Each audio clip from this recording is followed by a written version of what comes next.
a little bit about leading at work using power and influence. So we've talked about this before, we'll talk about it again. There are really two main goals that leaders need to accomplish. The first is to keep the ship afloat, to put out small fires, to ensure that things run smoothly. And the second is to improve the status quo, to improve the processes and the end results that you as an organization or a team are working to achieve. So you need power and influence to be able to do both of these things. I would argue that to make changes, you might need power and influence over different people or more people. But for the most part, you need power and influence to accomplish both of these goals as a leader. Okay, so let me know if you have qualms with this definition or if you would come up with a different definition for power. So I would posit that power can be defined as the ability to get others to do that which they would not do themselves without your power, and to avoid doing that which you would not otherwise do. So while we may not like it, organizations are political. So here are some stats for you. 95% of all organizations are political to some extent, and almost half of them are political to a very great or a fair extent. So organizations are political. Being able to gain power, have political skill, being able to navigate the political climate is a skill that you'll need in most organizations, right? That 5% of organizations, maybe not. But for the most part, it's a skill that you'll need. And even if you don't, which I think you will, having the understanding of what it takes to gain power and influence is important. Here's an example from my past, and let's see what you can come up with. So who might you need to have power and influence over if you were this person? So this example comes from a hospital. We're just registering patients, right? So something very simple as an example. So we're registering patients when they come into the hospital. You might be the manager over people who are coming in for to become an inpatient. So people who come in the lobby to be checked in and admitted to the hospital, as well as people who are outpatient. So people just coming to get their blood drawn or go for a CT or X-ray, right? You have a boss, obviously, who is over all of registration, and you have a peer, right, an equal, essentially, who's over the emergency room, so people who come in very dire straits. Who might you want to have power and influence over? If this is you, you are the registration manager over the lobby and the outpatient lab and X-ray. All of the emergency room registration staff. Okay, why is that? You can't directly control the emergency room registration staff, but like if you're in a bind, one of the papers talks about how you're trying to get credit, right? So if you're working through your influence laterally with Gertrude, right? And if there's an emergency situation, you need a project done, helping them out ahead of time.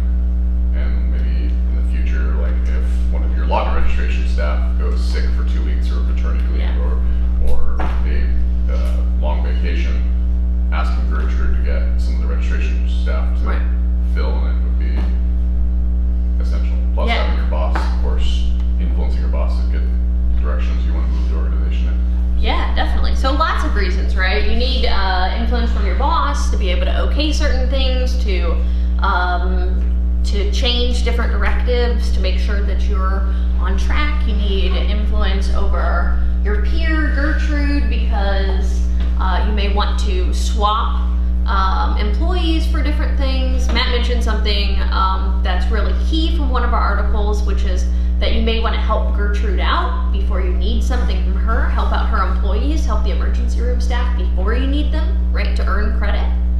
Also, people who come in through the emergency room become inpatient, right? And so your lobby staff have to deal with the same patients, right? So there's a lot of interconnections here.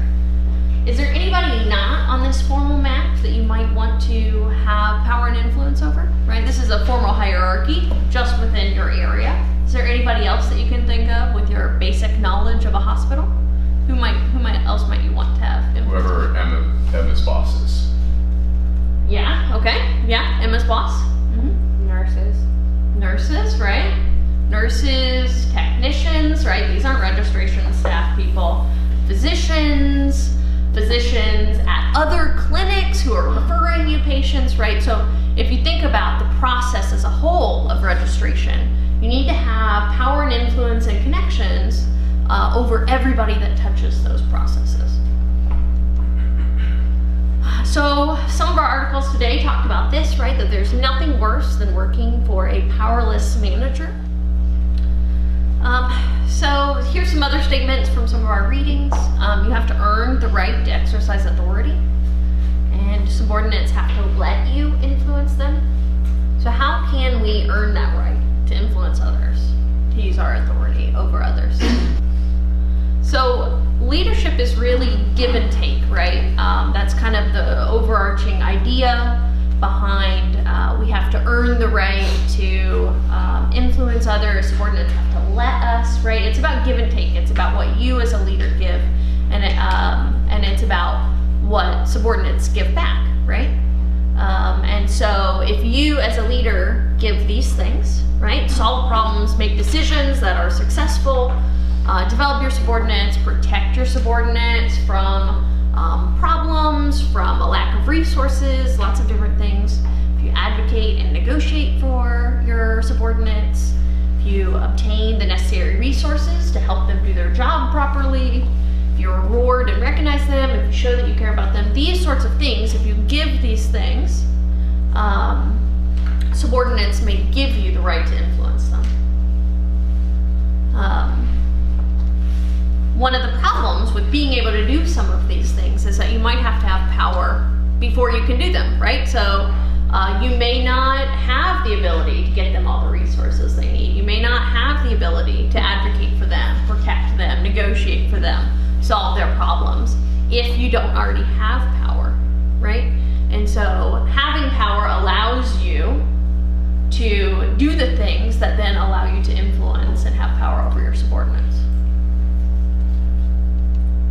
So how can you gain that power to be able to then do all the things that you need to do as a manager, to be a good manager, to earn the respect, earn the right to influence your subordinates? And one way, and something that we'll talk about, is to develop relationships with people, right? So you don't necessarily have to have power ahead of time to have relationships with people. So some of these things, like showing that you care about people, making decisions that are within your formal realm, developing your subordinates, recognizing your subordinates. Some of these take less resources, less power. They may be things that are already within your formal authority to do. But also just to be friendly, to be kind, to take other people's inputs into your decision making. These sorts of things are things that you can do and help you develop relationships with people with whom you need power and influence, right? So all the people who touch the processes that you engage in and that your employees engage in. And these are ways, here's a list that I came up with of ways that you can go about developing relationships with those people to gain power and influence over them. So having character, right? Having good character. Proving that you have the character it takes to work for the good of the group and not just for yourself. We've talked a little bit about some self-interested managers. So showing that you care about the group and that's whose interest you have at heart. Being warm and personable, being nice and friendly, these sorts of things. Having technical competence, knowing the job that your subordinates do and being knowledgeable about that and competent. Being a competent manager. So one problem with promotions often is that people who are good at their frontline job get promoted and they may not be set up to be a good manager. So they may have technical competence in the frontline job, but not necessarily as a manager. went to a panel last night, and one of the women on the panel was a social worker, and she was talking about how, the reason she got a promotion to be a manager was because she was really good at working with all these teenagers. And she said, I was really technically competent at working with all these teenagers, so they thought, great, let's make her a manager of adults. And she didn't necessarily have what it takes to be a competent manager. So having both of those kind of competencies or knowledge about how people do the job in a technical sense, the people that you're leading, but also being a competent manager. For example, wielding your formal authority when it's appropriate, sharing your authority when it's appropriate, right? Some of the things that we've talked about in the previous class. And also based on your ability to provide value to others. So things like helping others before you need them, finding out what people need and how you can help them within your realm. So we've talked about this as well, but I'd like to build on it. So managers, we talked about last week, managers generally wield less power than you'd think, right? Because your life, as you move up the rung of an organization, it becomes more and more interdependent. You depend on more and more people. If you're a frontline employee, you may or may not work with other people. It may just be your job and that's all you need. Or maybe a small team as you move up and become a frontline manager or a manager of managers, right? You need a broader influence. Now you need influence over all the people who touch the process that you manage or that you're trying to change, right? These sorts of things. And so you need to manage not just your subordinates, not just your boss, not just those within your formal hierarchy, like the hierarchy we saw with registration, the hospital registration. You need to manage all the people that you or your function or your people are dependent on, your processes. So focus your power and influence on people who you depend on, who your team members depend on. Make sure that those really important relationships you make work no matter what. We have seen a good example last week and this week about a relationship that was really important that neither the boss nor the subordinate tried to really make work with Pat Cardullo and Jamie Turner. It was an important relationship. It was a lasting relationship. It had a significant influence on their ability to be successful and to make their organization successful. And they just didn't do what it would take, right, to make that relationship work.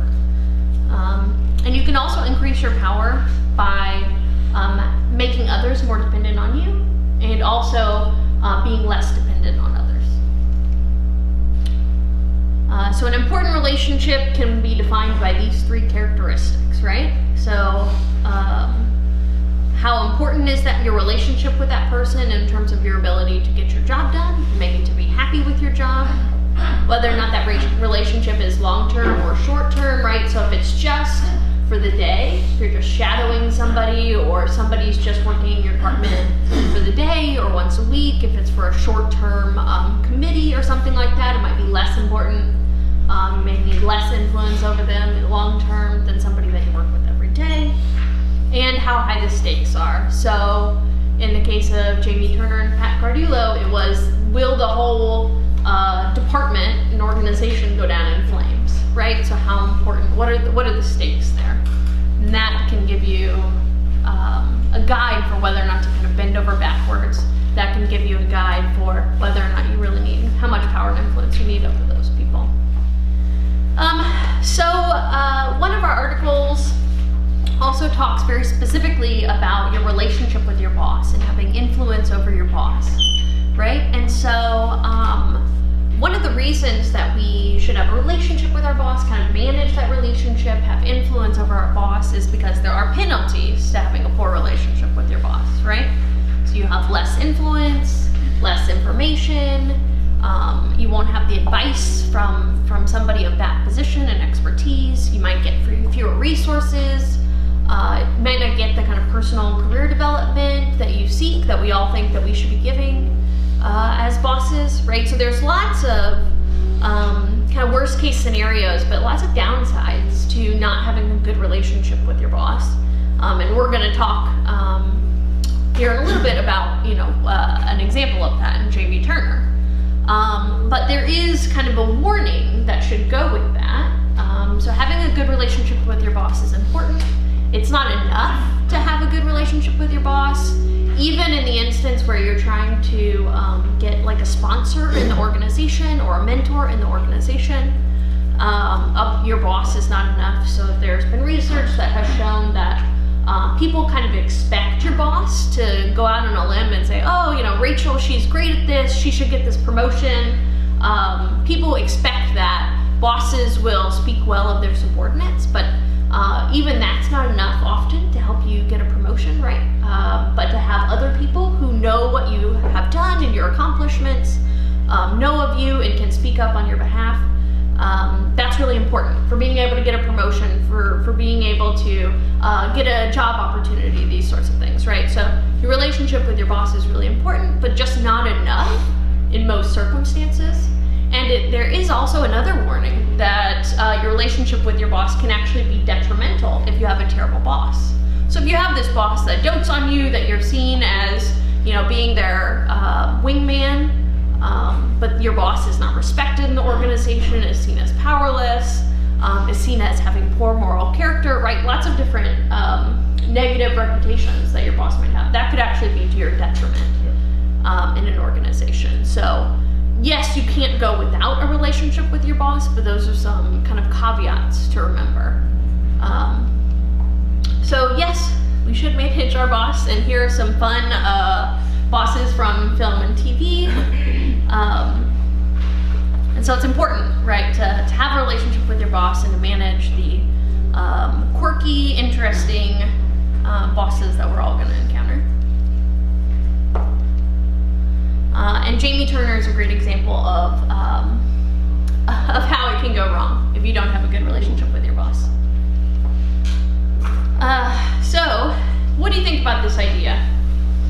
That I want you to consider the possibility that it is a part of your job, right? So we have like role requirements and then other things that you might think of as going above and beyond the call of duty in your role. Okay, now we're gonna wrap up here pretty shortly, but I want to talk about a few things. So these are things that people have had qualms with about the articles in the past, and so I'm curious what you think. Different perspectives on some of the things covered in our articles. So one is this idea that managing your relationship with your boss is basically using your boss as a way to leverage his or her influence and develop your own career, right? So that's very selfish, and really you should be more focused on the outcome of the company, making sure that the company is doing what's right, hitting all your goals, right? So that's a qualm that I've heard a few times about this idea of having a relationship and managing and having influence over your boss. A different take on that is that employees are responsible for most of their battles, but without a relationship with your boss, without those resources that can come from higher ups, you just cannot win your battles. And so this is a necessity, even if it may not be something that you like or think should be as important as it is. Your organization is always doing this kind of SWOT analysis, thinking very strategically about the organization and how it can meet its goals and what your team can do better. And you should be thinking about that, about your own career, right? And so you want to think about, what opportunities do I need? What skills do I need? What do I want on my resume? What do I want as skills, tools in my toolbox? And you're right that your boss is often a gatekeeper to a lot of those things. Even if your boss is not the person who would necessarily give you those, your boss may be able to stand in the way of you getting those opportunities. So for that reason, yes, very important to at least have a good, productive working relationship with your boss, whether or not you're close. Might be a different story. Okay, how about another one? This idea that you have to be loyal to earn the right to disagree. So here's a couple different takes on it, and I'd love to hear which one you agree with, or if you have a very different take, right? So I agree, you have to be loyal to earn the right to disagree with your boss on occasion. If you're loyal to your boss and you've gained your boss's trust, then he or she will understand that you're only disagreeing to help the company and your boss. By being loyal, you're also more likely to get your voice heard rather than just saying no about everything to your boss. Another take. Loyal people earn the right to question and disagree on occasion. Your boss is going to want to hear your opinions and questions if you're loyal to them. If they question your loyalty, then they're not going to want to hear anything you have to say, not take it seriously. Okay, so the opposite end of the spectrum, right, would be speaking up when you disagree is very important to the boss-subordinate relationship. The boss will listen to those, this is the same idea, that he deems loyal. A loyal employee is one who pipes up when they disagree and encourages and praises when they sincerely see good work being done. So kind of a slightly different take. You have to be authentic and present your real opinions, and your boss will respect that. That's a way to earn loyalty. And then totally disagreeing. You shouldn't have to earn the right to give your opinion, whether it's positive or negative, whether you're speaking to your boss's boss, or your subordinate. If you're right, you're right.